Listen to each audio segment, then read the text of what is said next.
नमस्कार। देवभूमि के दंगल में आप सभी का स्वागत है। मैं हूं आपके साथ यशु शुक्ला और देवभूमि के दंगल में आज बात करेंगे नगर निकाय मलिन बस्तियों पर सियासी लड़ाई।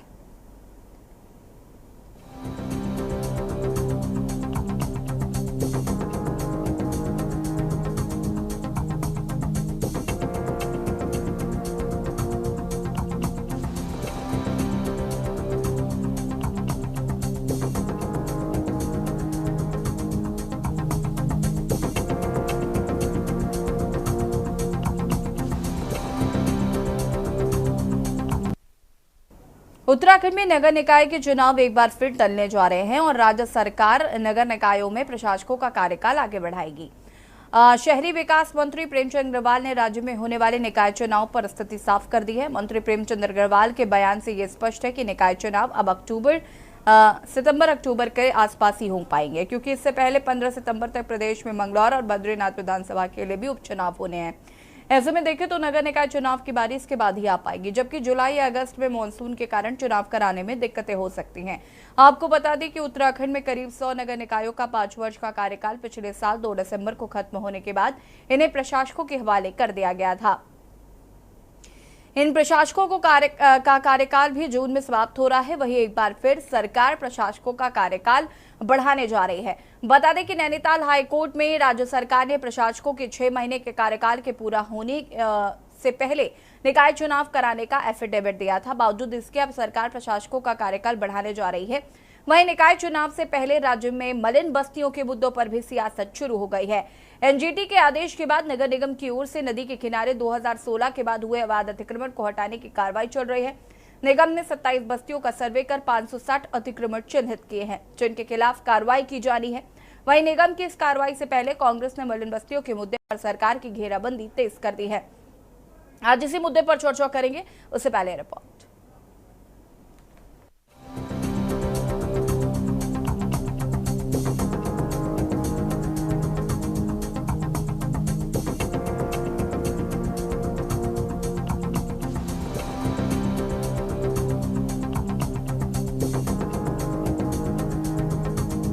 उत्तराखंड की धामी सरकार एक बार फिर प्रशासकों का कार्यकाल बढ़ाने की तैयारी कर रही है। राज्य सरकार ने निकाय चुनाव एक बार फिर टालने के पीछे आचार संहिता को वजह बताया है। शहरी विकास मंत्री प्रेमचंद अग्रवाल ने निकाय चुनावों पर स्थिति स्पष्ट करते हुए कहा है कि 6 जून तक लोकसभा चुनाव की आचार संहिता लागू होने के कारण निकाय चुनाव की तैयारी नहीं हो पा रही है। इस कारण प्रशासकों का मौजूदा कार्यकाल 2 जून से आगे बढ़ाना पड़ेगा। उन्होंने कहा कि निकाय चुनाव से पहले कई जरूरी काम किए जाने हैं, लेकिन 6 जून तक लोकसभा चुनाव आचार संहिता लागू होने के कारण इसमें बाधा आ रही है। इस कारण सरकार कोई भी निर्णय नहीं ले पा रही है। ऐसी स्थिति में निकायों में प्रशासकों का कार्यकाल 2 जून से आगे बढ़ाना पड़ेगा। इसके साथ ही निकायों में वोटर लिस्ट संशोधन का काम भी चल रहा है। इसके बाद आरक्षण निर्धारण की भी प्रक्रिया पूरी की जानी है। इसके बाद ही नगर निकाय चुनाव संभव हो पाएंगे। वहीं विपक्ष का आरोप है कि सरकार हार के डर से निकाय चुनाव नहीं करा रही है। देखिए, अभी आचार संहिता लगी है और मुझे इस पर जानकारी है कि 6 जून तक आचार संहिता प्रभावी रहेगी और हमारा यहाँ कार्यकाल 2 जून तक खत्म हो रहा है। तो ऐसी स्थिति में हमें बहुत सी चीज़ें देखनी होती है, तो देख रहे हैं उसमें हम क्या उसमें कर सकते हैं, क्योंकि आप जानते हैं उस बीच में कोई निर्णय चुनाव से संबंधित नहीं ले सकते हैं। और उससे पहले की जो प्रक्रिया है, जैसे मतदाता सूची, आप देख रहे होंगे आजकल मतदाता सूची बन रही है, कहीं की खामियां नजर आ रही हैं। इस प्रकार की अन्य जो प्रक्रिया है काम कर रहे हैं, जो परीक्षण है, दूसरी आरक्षण है, ये सारी चीज़ों में हम काम कर रहे हैं। देखिए, नगर निकाय के चुनाव होने वाले हैं। हम लोगों ने जन संवाद से जन समर्थन कार्यक्रम पूरे देहरादून के अंदर हम लोगों ने शुरू किया है, लेकिन भारतीय जनता पार्टी को मालूम है वो चुनाव बहुत बुरी तरह हार रहे हैं, इसलिए उन्होंने 6 महीने का कार्यकाल पहले बढ़ा दिया प्रशासकों का, और 6 महीने में उन्होंने कोई तैयारी नहीं करी। 6 महीने गुजर जाने के बाद अब ये दोबारा से प्रशासकों का कार्यकाल बढ़ाना चाहते हैं, क्योंकि उन्हें मालूम है कि हमने कोई भी काम नहीं किया। आज ये हवाला दे रहे हैं कि हमने आरक्षण तय नहीं किया, अब उसके लिए 45 दिन का आचार संहिता के बाद हमको समय चाहिए। तो ये सरकार कर क्या रही थी? सरकार को पूरी तैयारी करनी चाहिए थी। पहले तो आपको सितंबर माह में सारी तैयारी करके चुनाव करवा देना चाहिए था। सितंबर में नहीं कराया तो 6 महीने का आपने समय लिया, 6 महीने में आपको करा देना चाहिए था। 6 महीने के बाद आप और 6 महीने आप मांग रहे हैं। वहीं एक ओर जहां राज्य में निकाय चुनाव के मुद्दे पर सियासत गरमाई है, तो वहीं दूसरी ओर राज्य में मलिन बस्तियों के मुद्दे पर विपक्ष सत्ता पक्ष पर हमलावर हो गया है। दरअसल एनजीटी के आदेश के बाद नगर निगम की ओर से नदी के किनारे 2016 के बाद हुए अवैध अतिक्रमण को हटाने की कार्यवाही चल रही है। निगम ने 27 बस्तियों का सर्वे कर 560 अतिक्रमण चिन्हित किए हैं, जिनके खिलाफ कार्यवाही की जानी है। वहीं निगम की इस कार्यवाही से पहले कांग्रेस ने मलिन बस्तियों के मुद्दे पर सरकार की घेराबंदी तेज कर दी है। कांग्रेस प्रदेश उपाध्यक्ष सूर्यकांत धस्माना ने कहा कि अगर बस्तियों को उजाड़ने की साजिश भाजपा बनाती है, तो बस्तियों के हक के लिए सड़कों पर उतरकर संघर्ष किया जाएगा। मलिन बस्तियों के खिलाफ जो भारतीय जनता पार्टी की सरकार साजिश कर रही है, जिला प्रशासन, नगर निगम, एमडीए साजिश कर रहा है, उसके खिलाफ संघर्ष की रणनीति बना रहे हैं। मलिन बस्तियां, उसका सबसे पुराना संगठन उत्तराखंड मलिन बस्ती विकास परिषद है। 1996 में रहा हो, 1997 में रहा हो, 2002 में रहा हो, 2016 में रहा हो, 2017 में रहा हो, जब भी मलिन बस्तियों के ऊपर संगठन कभी कोई संकट आया है तो हमारे संगठन ने हमेशा उसके खिलाफ लड़ाई लड़ी है, संघर्ष किया है। आज जब एक बार फिर मलिन बस्तियां संकट में हैं, मालिकाना हक की लड़ाई हम लोग कितनी पुरानी लड़ रहे हैं। भारतीय जनता पार्टी की सरकार ने हमेशा 2013 में भी कहा कि हम मालिकाना हक देंगे, 2018 में जब नगर निगम का चुनाव होता है तो मालिकाना हक की बात करते हैं, लेकिन आज मालिकाना हक देने की बात तो छोड़िए, मलिन बस्तियों का विकास का बात छोड़िए, मलिन बस्तियों को उजाड़ने की साजिश ये सरकार कर रही है। जो उत्तराखंड जनता के आम जनमानस, चाहे वो छोटा वर्ग हो, चाहे बड़ा वर्ग हो, चाहे कोई भी व्यक्ति हो, जो उनके हित का काम होगा उस कार्य को हमेशा करती आई है और समाज के अंतिम व्यक्ति के चेहरे पे मुस्कान हो, हर प्रकार से सरकार का प्रयास रहता है कि उनको खुशी मिले।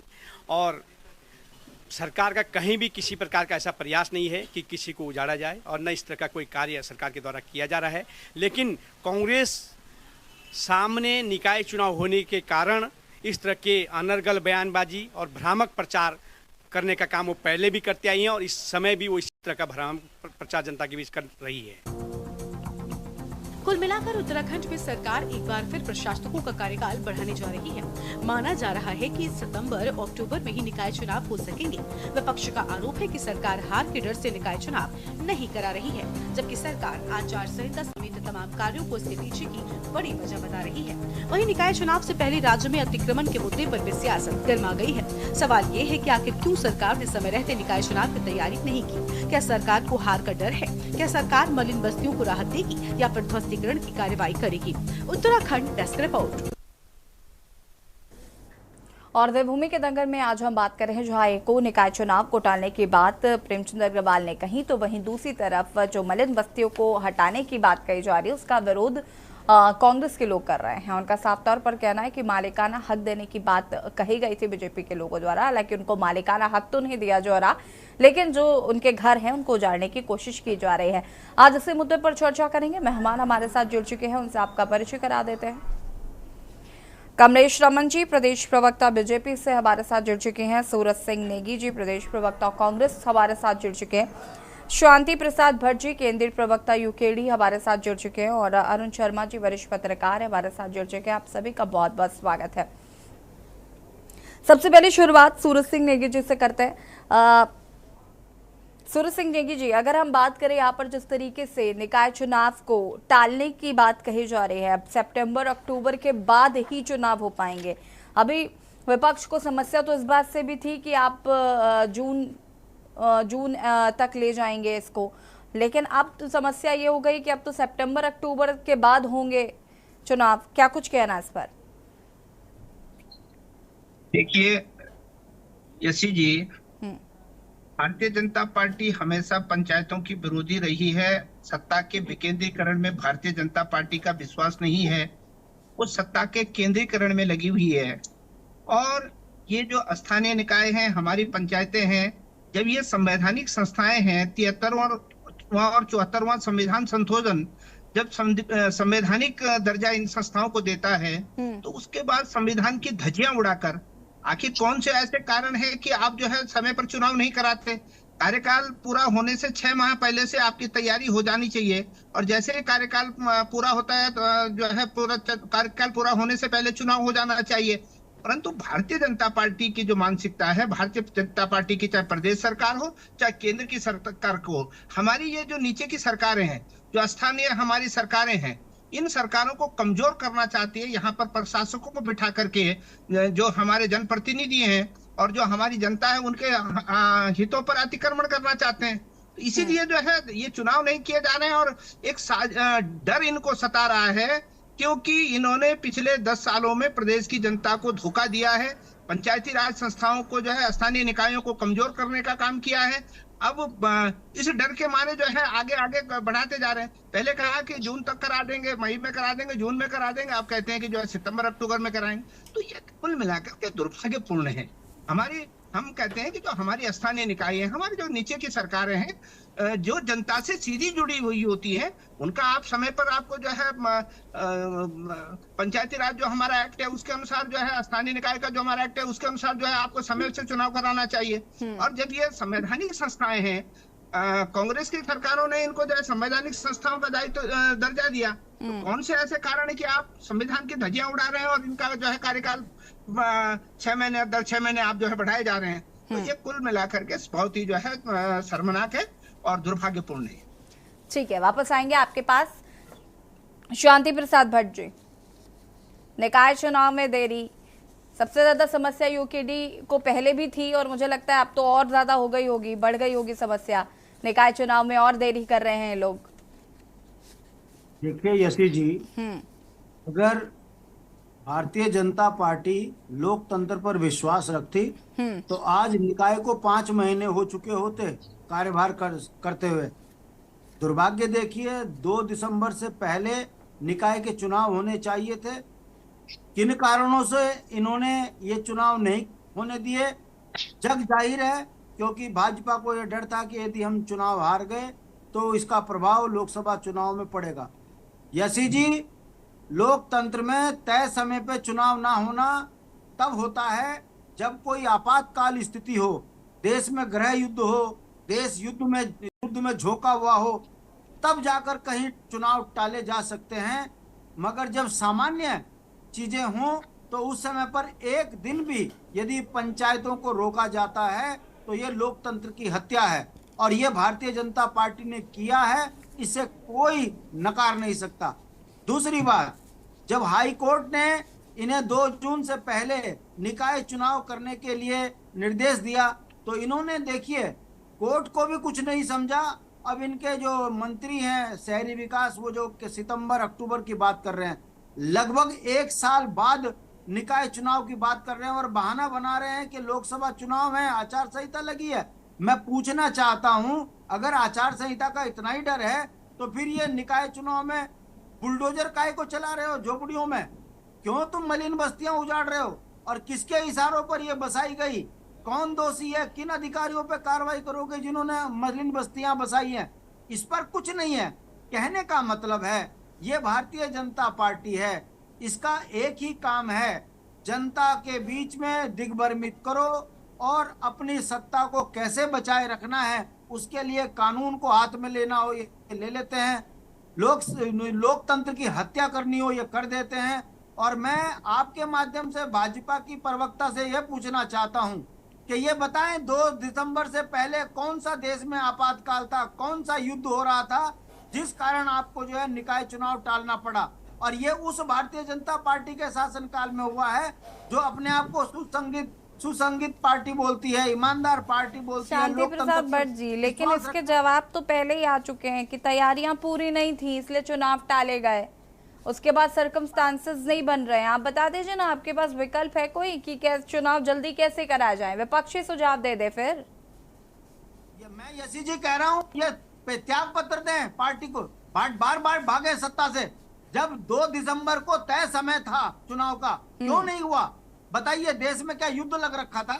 या देश क्यों गृह युद्ध चल रहा था देश में? या दिवालिया हो गई थी भाजपा? समझ नहीं आ रहा था भाजपा को। कोई तो कारण होगा जिस कारण इन्होंने 5 साल के बाद चुनाव नहीं कराए। कारण स्पष्ट है, ये राजनीतिक बेईमान लोग हैं। शांति प्रसाद जी, कारण स्पष्ट है कि वहां पर तैयारियां नहीं हुई थी, चुनाव आयोग को जो लिस्ट बनानी थी वो तैयार नहीं थी। रीजन तो यही था ना, यही तो कोर्ट को उन्होंने बताया है साफ शब्दों में। आपकी जानकारी में भी डाल दूं, जो सरकार 5 साल में अपनी तैयारी पूरी नहीं करती, वो सरकार एक दिन भी सरकार में बने रहने लायक मैंने नहीं है। आपको जवाब दिया कि क्यों नहीं हुआ, और ये इनकी जो लापरवाही है या किस तरीके से इनको पहले तैयारियां करनी चाहिए थी, ये जरूर सवाल उठाने का विषय है। वापस आते शांति प्रसाद भट्ट जी। कमलेश रमन जी बताइए जरा, निकाय चुनाव में फिर से देरी, और ये कहीं ना कहीं विपक्ष इसको एक बड़ा मुद्दा बनाता हुआ नजर आ रहा है कि आप निकाय चुनाव नहीं करा रहे हैं, आपकी मंशा नहीं है निकाय चुनाव कराने की, हार का डर आपको सता रहा है, क्या कारण है?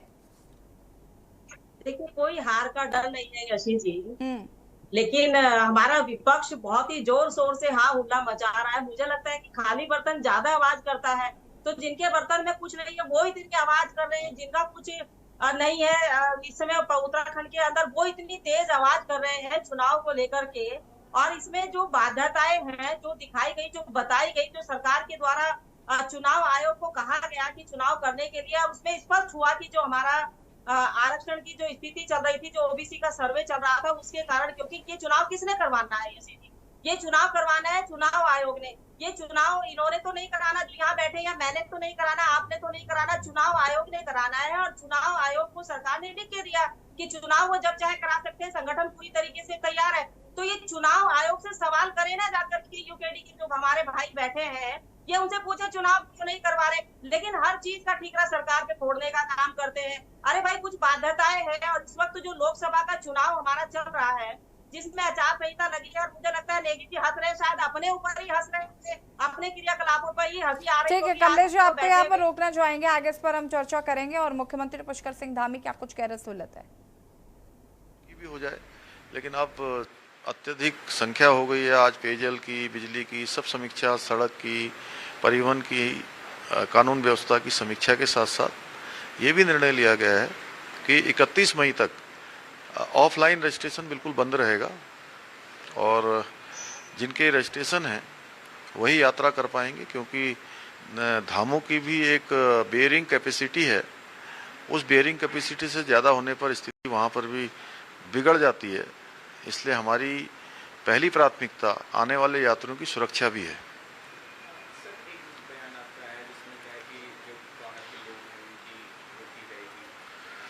देखिए, राज्य की जो पिछले अगर 20 सालों की बात करें, 20-22 सालों में तेज़ी से यहाँ डेमोग्राफिक चेंज हुआ है, और बहुत प्रकार के लोग, आपराधिक प्रवृत्ति के लोग, तमाम प्रकार के गलत काम करने वाले, माफिया, गुंडे, बदमाश आकर बस जाते हैं, और वो फिर से किसी न किसी घटना को अंजाम देते हैं। पिछले दिनों बनभूलपुरा क्षेत्र में भी इस प्रकार की घटना हुई, तो इस प्रकार की बातें सामने आई हैं। इसलिए हमने जो अभियान पूर्व में भी चलाया था, सत्यापन का अभियान, वो सत्यापन का अभियान फिर से हम कड़ाई से उसको आगे बढ़ाएंगे, कड़ाई से चलाएंगे, क्योंकि हमारा ये संकल्प है कि देवभूमि के जो रहने वाले लोग हैं, उनके जो मूल अधिकार हैं, उस पर किसी प्रकार का जो है कोई कमी नहीं होनी चाहिए, उनके वो सुरक्षित रहने चाहिए, और देवभूमि का जो मूल स्वरूप है वो भी बना रहना चाहिए।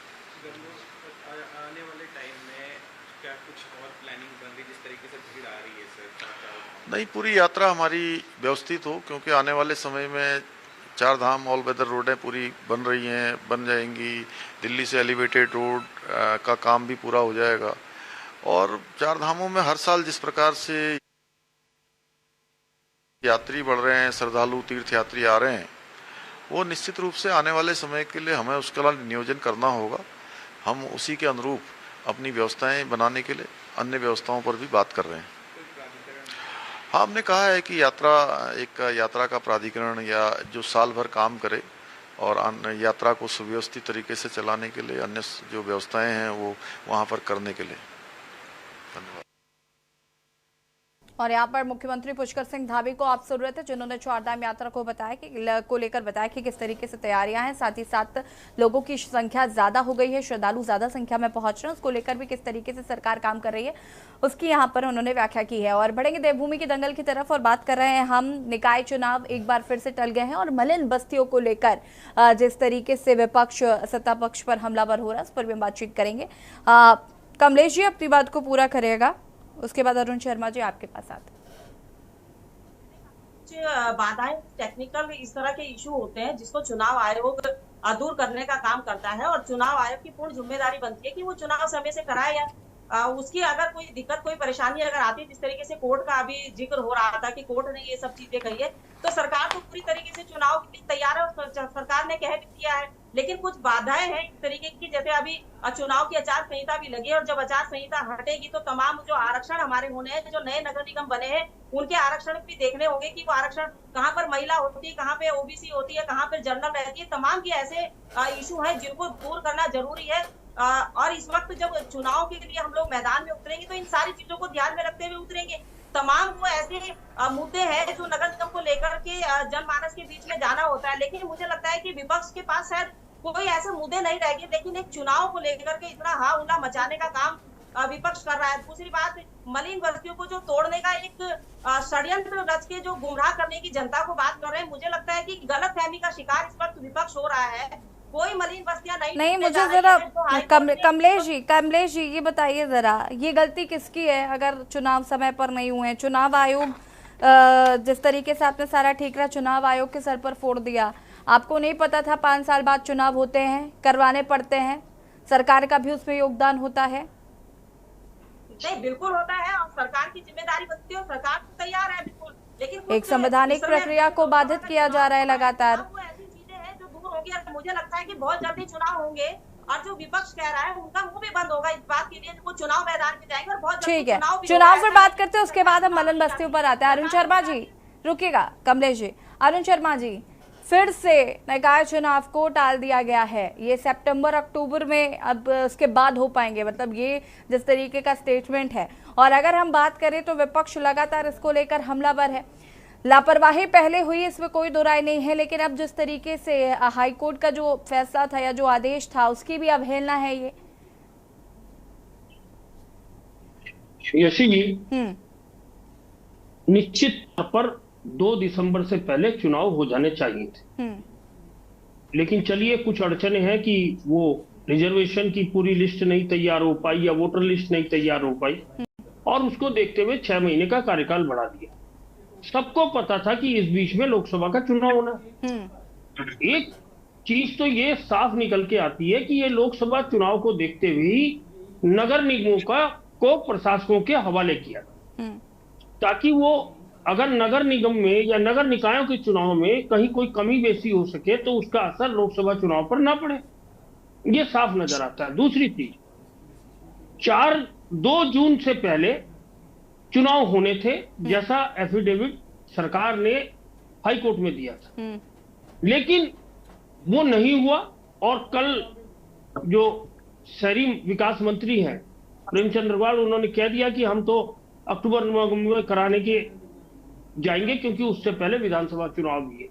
अब एक सवाल बड़ा अहम है कि नगर निगमों या नगर पालिकाओं का, नगर निकाय का जो एक्ट है उसमें प्रशासकों के कार्यकाल को दोबारा बढ़ाने का कोई प्रावधान ही नहीं। अब सरकार फंस गई तो सरकार क्या करेगी?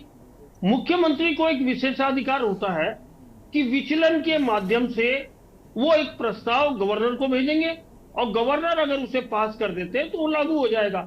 इसका मतलब मुख्यमंत्री अपने विशेषाधिकार का प्रयोग करते हुए गवर्नर का इस्तेमाल प्रशासकों का कार्यकाल बढ़ाने में करेंगे। अब दूसरी चीज ये है कि उसके बाद भी रिजर्वेशन को अंतिम रूप देना पड़ेगा, जो वोटर लिस्ट है उसको अंतिम रूप देना पड़ेगा, क्योंकि ये शिकायतें बहुत जगह से आ रही हैं कि वोटर लिस्ट में बड़े पैमाने पर खामियां हैं, जिसको बीजेपी ने भी उठाया है, कांग्रेस ने भी उठाया, अन्य दलों ने भी उठाया और निर्वाचन आयोग के समक्ष उठाया है। और इसीलिए निर्वाचन आयोग ने पिछले दिनों वोटर लिस्टों के सत्यापन का काम करवाया। उन्होंने बाकायदा हर बूथ पे बीएलओ बैठाए और उसमें लोगों को ये कहा गया, जो वहां के लोग थे और पॉलिटिकल पार्टी के लोगों ने जिन्होंने चुनाव लड़ना है, उन्होंने घर घर जाकर संपर्क किया उस लिस्ट को लेकर कि उसमें कौन नाम छूटे हुए हैं, कौन फालतू हैं, कौन मर गए हैं, इनकी उन्होंने बाकायदा निशान लगा के वो बीएलओ को दिए हैं और बीएलओ ने अपने स्तर पे भी ये लगाया है। लेकिन फिर मैं कह रहा हूं, जब हम ट्रांसफर के लिए चुनाव आयोग से परमिशन ले सकते हैं तो हम इस चुनाव के लिए भी चुनाव आयोग से परमिशन ले सकते थे, क्योंकि उत्तराखंड में चुनाव जो था, लोकसभा चुनाव पहले चरण में निमट गया था। तो पहले चरण के बाद 19 जून के बाद 19 मई के बाद 4 जून तक हमारे पास पर्याप्त समय था। हम चुनाव आयोग से परमिशन लेके करा सकते थे, जैसे हम अन्य कामों में कराते हैं। लेकिन वो चीजें मुझे लगता है सुनियोजित तरीके से टाली गई है। अब 15 सितंबर तक बद्रीनाथ और दूसरा चुनाव मंगलौर का होना है। वो ठीक है, वो तो वैसे भी होना है, सबको पता है। जैसे लोकसभा चुनाव का सबको पता है, वैसे ही ये पता है कि हमारे यहाँ 2 सीट खाली हो गई हैं, उन 2 सीटों पे विधानसभा का उपचुनाव होना है। लेकिन उसके इन सब चीजों के बावजूद निश्चित तौर पर कहीं ना कहीं सत्ता पक्ष की ये कमी है कि वो समय पे अपना स्टेप नहीं ले पाई। तो विपक्ष की भी एक कमी है कि विपक्ष इन चुनावों के लिए पुरजोर तरीके से सरकार के साथ लड़ाई नहीं लड़ पाई। ठीक है, वापस हम आएंगे और चर्चा को आगे बढ़ाएंगे और यहाँ रुकेंगे एक छोटे से ब्रेक के लिए। चल हाजिर होते हैं।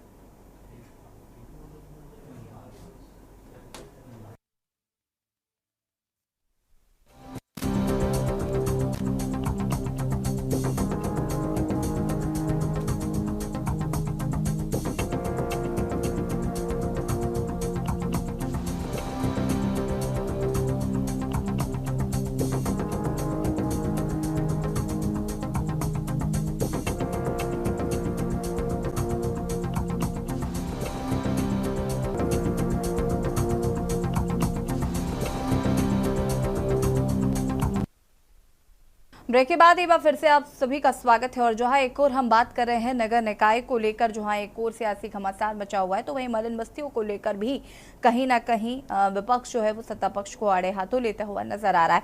चर्चा हम इसी पर कर रहे हैं। सूरज सिंह नेगी जी, मलिन बस्तियों पर मैं चाहूंगी कि जरा आप टिप्पणी करें, क्योंकि जिस तरीके से विपक्ष लगातार मलिन बस्तियों के मामले में जो उनको अतिक्रमण को हटाया जा रहा है उसको लेकर जो सवाल उठाए जा रहे हैं, और ये भी पूछा जा रहा है कि आखिर ये मलिन बस्तियों को बसाया किसने है, ये यहाँ पर आई कैसे, और साथ ही साथ अब उन अधिकारियों पर कार्रवाई हुई कि नहीं। देखिए जैसी जी, मलिन बस्तियों को मालिकाना हक देने की कार्रवाई 2016 से चल रही है और उनको जो है मालिकाना हक दिया जाना है, मलिन बस्तियों का विकास किया जाना है। तो जो शहर में मजदूरी करने वाले गरीब लोग हैं उनको बसाने का काम जो है मलिन बस्तियों में हुआ है। और मैं कहता हूं कि अगर ये मलिन बस्तियां नहीं होंगी तो देहरादून के जो कई घर हैं उनके चूल्हे नहीं जल पाएंगे, क्योंकि मलिन बस्तियों में रहने वाले लोग जो है उनके घरों में खाना बनाने से लेके सफाई से लेके और भी तमाम जो है सारे काम करते हैं। दुकानें हैं, होटल हैं, तमाम तरीके से जहां पर जो है पारिश्रमिक का काम होता है तो ये मलिन बस्तियों के वाले लोग करते हैं। तो इनको भी बसाया जाना बहुत जरूरी है। आज आवश्यकता इस बात की है कि उनको मालिकाना हक देने की बात है, वहाँ सुविधाओं को विकसित करने की बात है। वो पिछले जो है 7.5 सालों से बंद पड़ा हुआ है और ये दुर्भाग्यपूर्ण है कि जब जब चुनाव की आहट होती है तब उनको डराने धमकाने का काम किया जाता है, बुलडोजर चला करके उनको उजाड़ने का काम किया जाता है। तो ये केवल और केवल संकेत है कि उनको डरा धमका के कैसे जो है उनके मत को हम प्रभावित कर सकें, ये इसलिए सरकारें कर रही हैं।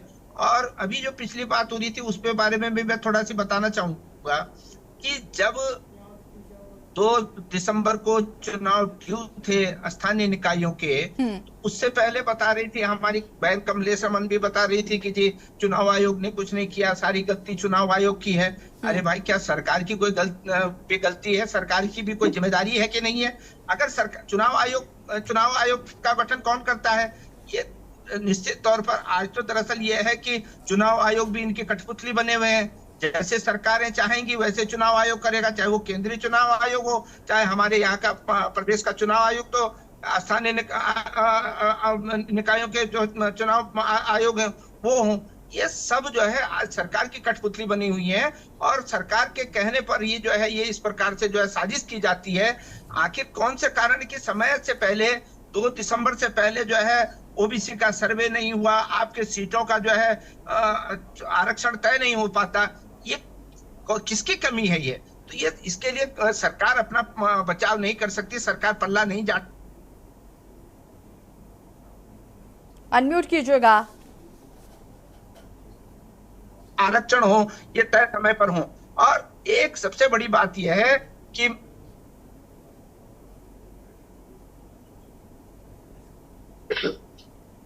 देखिए साहब, आपकी आवाज नहीं आ पा रही है। पंचायतों में आरक्षण जो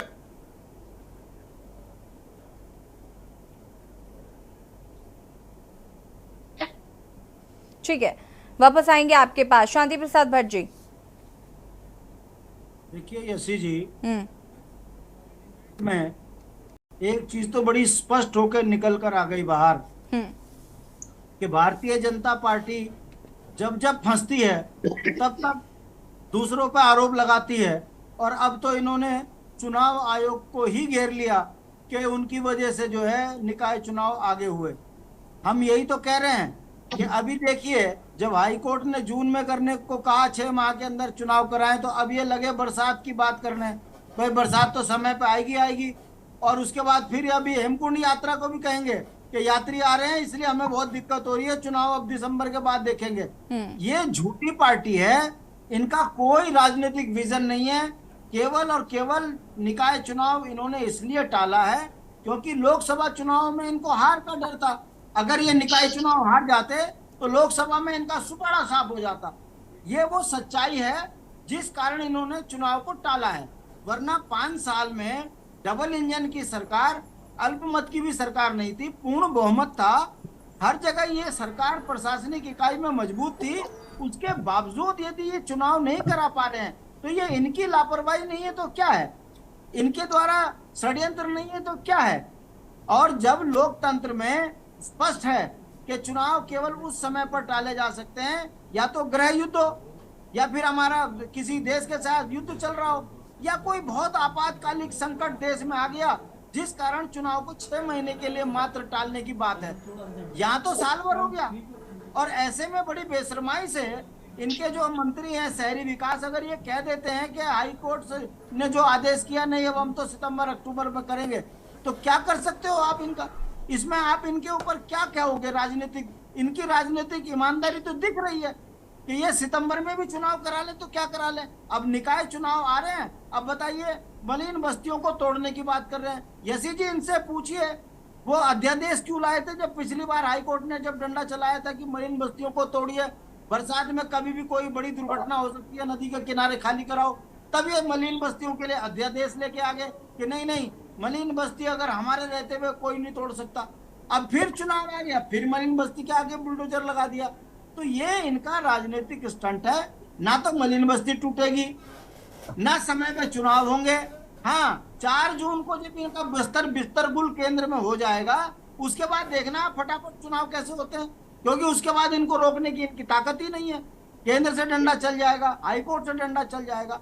तो हमारा ये कहना है कि जितनी लोकतंत्र की हत्या भारतीय जनता पार्टी को करनी थी, वो निकाय चुनाव के माध्यम से जनता ने देख लिया कि प्रचंड बहुमत की सरकार भी तय समय पर यदि चुनाव नहीं करा पा रही है तो यह सरकार सत्ता में बैठने लायक नहीं है। कमलेश रमन जी, देना चाहिए। तो सत्ता में कौन बैठेगा या कौन नहीं बैठेगा, क्या ये तय करेंगे इस बात के लिए, या जनता पे छोड़ेंगे? ये जनता तय करेगी। राजनीतिक बेईमानी पर बात बोल रहे हैं। और 4 जून को क्या रिजल्ट आएगा, क्या नहीं आएगा, शांति प्रसाद भट्ट जी के पास है कि वो अंदर सत्ता में आगे बैठना है, नहीं बैठना है, आने वाला है 4 दिन आपका भी आएगा निश्चित रूप मैं से। इस बात की बहस में नहीं जाऊंगी। शांति प्रसाद भट्ट जी, आपने जो कहा आपकी सोच है, आपकी समझ है, बहुत अच्छी बात है, क्योंकि आप सीनियर हैं और बहुत अच्छी बातें आप कर सकते हैं। और मुझे लगता है कि आपका तो कोई नगर निगम में एक पार्षद भी नहीं है पूरे उत्तराखंड में, लेकिन खैर आप एक समझदारी की बात कर रहे हैं तो बहुत अच्छी बात है। नहीं, ये कोई बात नहीं हुई ना कमलेश जी। उत्तराखंड का हर एक नागरिक, हर एक व्यक्ति नगर निकाय चुनाव में अपनी जिम्मेदारी समझता है कि वो हो। जरूरी थोड़ी ना है नगर निकाय चुनाव करवाने के लिए या मांग उठाने के लिए आपको विपक्ष का नेता होना जरूरी है, ये तो कहीं नहीं लिखा। मेरे को भी सुनिएगा, 2 चीजों पे मेरा भी जवाब है इस चीज को। अभी इन्होंने कहा कि हम मलिन बस्तियों को तोड़ने जा रहे हैं। पहले तो शांति प्रसाद भट्ट जी ये तय कर ले कि ये बस्तियों के पक्ष में है या नहीं है, क्योंकि ये दोनों तरफ बोलते हैं। अभी जब कांग्रेस के भाई कह रहे थे तब भी ये पक्ष में बोल रहे थे, तोड़ने की बात आती है तब भी ये पक्ष में बोलते, समझ में ये नहीं आता। देखिए हमारी सरकार किसी भी बस्ती को नाजायज तरीके से नहीं तोड़ने जा रही है। हाई कोर्ट ने जो स्पष्ट आदेश दिया है वो ये दिया है कि जो बिल्कुल नदी के बीचों बीच लोग बैठे हैं, 86 घर हैं ऐसे जो नदी के बीच में आ रहे हैं, सिर्फ उनको तोड़ने की बात आ रही है। लेकिन इतना हाहुल्ला मचाने का काम कर रहा है और मलिन बस्तियों के लोगों को गुमराह कर रहा है कि आपकी बस्ती तोड़ने का काम करे। भारतीय जनता पार्टी ने जब हाईकोर्ट का आदेश हुआ और सुप्रीम कोर्ट ने यह आदेश दिया कि तमाम ऑल ओवर इंडिया में मलिन बस्तियों को खाली कराया जाए, नदी नालों को खाली कराया जाए, तो एक अध्यादेश ला करके उन्हें बचाने का काम किया। ऐसा नहीं है मलिन बस्तियों को तोड़ने का काम बसाया किसने? कांग्रेस ने। कमलेश जी पॉइंट ये है कि मालिकाना हक देने की बात कही गई थी, तो मालिकाना हक तो मिला नहीं उनको। अतिक्रमण और आप जो हुआ था उसको आप हटाने की कोशिश कर रहे हैं, बुलडोजर और चलवा दिए आपने वहां पर। समिति बनाई इस बात के लिए, पूर्व विधायक हैं इस वक्त राजपुर के, वो चेयरमैन थे उस समिति के, उनके पास तो पूरा मोमेंटम था विधानसभा के अंदर, उन्होंने क्यों मालिकाना हक नहीं दिया? अगर उसमें पेच नहीं था, उसमें कोई झोल-झाल नहीं था या उसमें कोई परेशानी नहीं थी तो उन्होंने उस समय क्यों नहीं दिया? रही बात भारतीय जनता पार्टी की, हम मलिन बस्तियों को उनको बिल्कुल भी उजाड़ने के पक्ष में नहीं है जो 2016 से पहले बसे हुए, लेकिन ये गुमराह करने का काम कर रहे हैं मलिन बस्ती के लोगों को, उनको उनके साथ में जो है राजनीतिक रोटियां सेकने का काम कर रहे हैं। रही बात चुनाव की कि चुनाव होगा या नहीं होगा, देखिए चुनाव नहीं कमलेश जी एक सेकेंड मैंने ये सुना अभी आपने ये कहा कि हम बिल्कुल भी मलिन बस्तियों को हटाने के फेवर में नहीं है। काम नहीं हो रहे नगर निगम में, क्या नालियां नहीं बन रही नगर निगम में, क्या लाइट नहीं लग रही नगर निगम में, क्या सफाई व्यवस्था नहीं हो रही नगर निगम में? कमलेश जी का थोड़ा वॉल्यूम बढ़ा दीजिए प्लीज। नहीं आता क्या काम ठप हो रखे हैं, क्या काम ठप हो चुके हैं अगर नगर निगम के चुनाव नहीं हुए? तो ये चीज भी हमें यहाँ देखनी होगी। चुनाव होंगे और दोनों भाई नेगी साहब अपनी बात को पूरा करिएगा। मुझे लगता है सूरज सिंह नेगी जी। देखिए कमलेश जी कह रही हैं कि अगर चुनाव नहीं हुए तो क्या काम नहीं हो रहे हैं। हमारा कहना यह है कि लोकतंत्र में जो है जो व्यवस्था है तो आप उसके अनुसार चलिए ना। आप जनप्रतिनिधियों को जो है उससे हटा करके प्रशासनिक व्यवस्था से काम कराना चाहते हैं, तो यही तो आप संविधान के साथ में सीधा सीधा खिलवाड़ कर रही हैं। अगर इन्हीं से चलाना है तो फिर क्या जरूरत है चुनाव कराने की? और ये इन संस्थाओं को संवैधानिक दर्जा देने की क्या जरूरत है? तो मैं तो समझता हूँ कि आपका जो कहना है ये बहुत गलत है। काम जो है केवल सरकार की जो है के अधिकारी लोकसभा चुनाव में आचार संहिता लगी है क्या? नगर निकाय चुनाव की आचार संहिता लग रही है? आप ये देखिए कि 2 दिसंबर से पहले कोई आचार संहिता नहीं थी। आचार संहिता आपकी जो है बहुत बाद में लगी है और तब तक आप सब कुछ करा सकते थे, परंतु आप देखो कमलेश जी, आपको अपनी गलती स्वीकार करनी चाहिए, सरकार की गलती स्वीकार करनी चाहिए। आप इस बात को तर्क नहीं दे सकते कि काम सब हो रहे हैं, नाली बन रही है, सफाई हो रही है। तो अगर नाली सफाई सब कुछ ऐसे ही हो जानी है तो फिर जनप्रतिनिधियों का काम क्या है? फिर 100 पार्षद जो है, अगर महानगर देहरादून की मैं बात करूं तो 100 पार्षद और मेयर। नहीं तो फिर एक सेकंड रुकिएगा कमलेश जी, तो क्या माने मत कराइए, चुनाव ही मत कराइए फिर। जब इतनी अच्छी बात है कि सारे काम तो हो ही रहे हैं तो इतना खर्चा करने की क्या जरूरत है? मत कराइए ना, आप इसी फेवर में आ जाइए, चुनाव के फिर फेवर में नहीं है इसका मतलब आप चुनाव होना ही नहीं चाहिए। लोकतंत्र खत्म हो। इसका तो सीधा सीधा उदाहरण ये है कि सीधा सीधा इस बात को बल मिलता है कि भारतीय जनता पार्टी चाहती है कि प्रशासक नियुक्त हो, जनप्रतिनिधियों का कोई काम नहीं हो, संविधान को जो है उसको खत्म कर दिया जाए और केवल डिक्टेटर हो पूरे देश से लेकर पूरे प्रदेश में और प्रशासन में सारे डिक्टेटर काम करें। चुनाव भी होंगे, ऐसा नहीं कि चुनाव नहीं होंगे, चुनाव भी होंगे। चुनाव समय पर क्यों नहीं हो रहे हैं? सरकार को इसके लिए माफी मांगनी चाहिए जनता से। सरकार को उत्तराखंड की जनता से माफी मांगनी चाहिए कि हमारी गलती की वजह से चुनाव नहीं हो पाए, हमारी गलती की वजह से संवैधानिक संस्थाओं का जो है काम नहीं कर पा रही है, ये संस्थाएं काम नहीं कर पा रही, वो सरकार की गलती है। सरकार चाहती है जल्दी से जल्दी चुनाव हो। सरकार चाहती है तो करती क्यों नहीं भाई?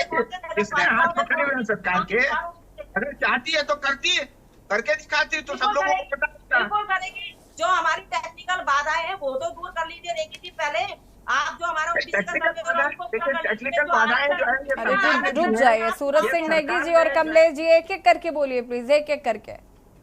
समय पर अपना काम नहीं कर रही है, इसलिए ये बाधाएं आ रही हैं। अरुण जी, ठीक है, सूरज सिंह नेगी जी और कमलेश जी रुकिएगा। अरुण जी, अगर हम मलिन बस्तियों पर बात करें तो जिस तरीके से मलिन बस्तियों को लेकर नाराजगी व्यक्त की जा रही है कि उनको उजाड़ने की कोशिश की जा रही है, तो वहीं अगर आपने अभी कमलेश जी को सुना तो कमलेश जी कह रही है कहीं ना कहीं कि हम नहीं चाहते हैं कि जो मलिन बस्ती वाले लोग हैं उनको हटाया जाए, फिर बुलडोजर किस बात का चल रहा है? ये तो पहले भी हुआ था येसी जी, कि पहले भी हाईकोर्ट ने आदेश दिया था और उसके बाद भी एक अध्यादेश लाकर वो रोक दिया गया था मामला।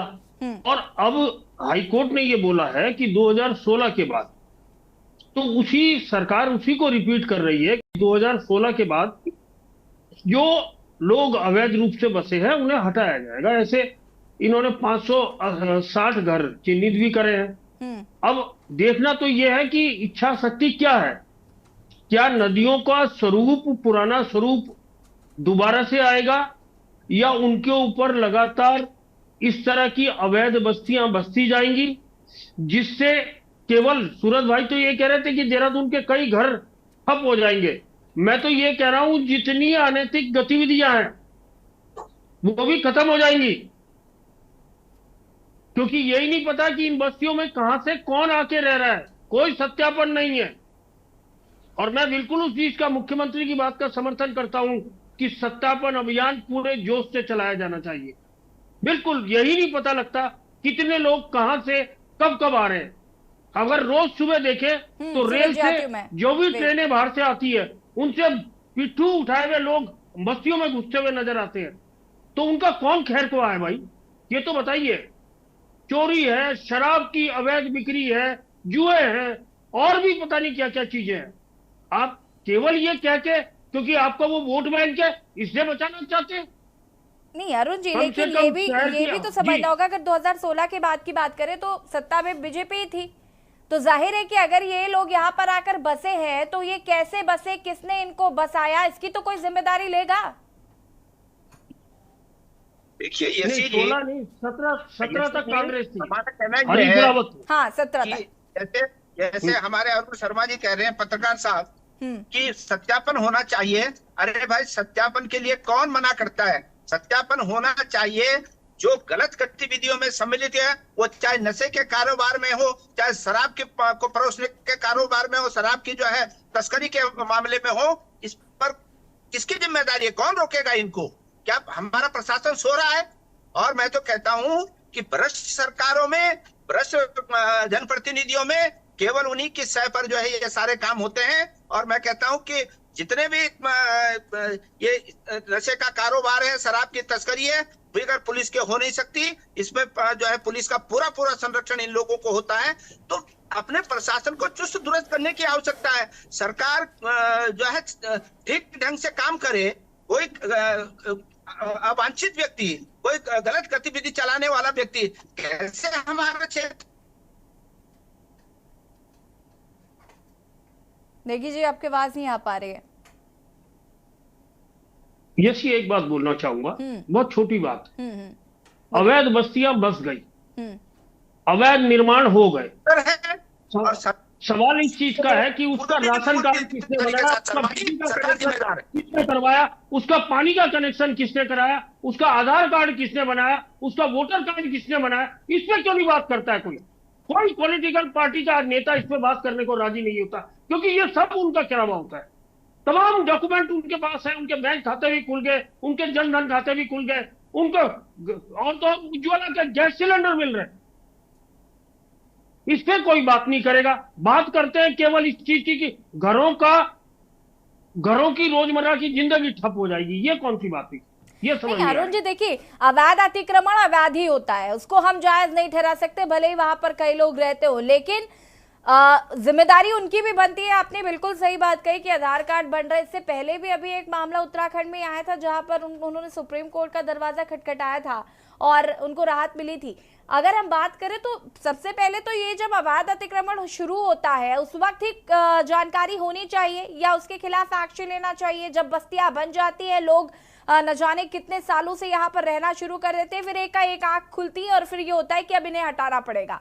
तब तक उनका आधार कार्ड बन चुका होता है, वो वहां का निवासी हो चुके थे, बिजली का बिल दे रहे होते हैं, पानी का बिल दे रहे होते हैं, ये सारी सुविधाएं होती है, फिर उनकी वो बिल्स भी दिखाते हैं। तो शुरुआत तो यही है कि जब शुरू ही हो रहा है उस वक्त कोई कार्रवाई क्यों नहीं की जा रही? हमारे सामने फूलपुरा का उदाहरण भी है, हल्द्वानी का, वहां भी यही स्थिति हुई। ठीक है, शांति प्रसाद भट्ट जी।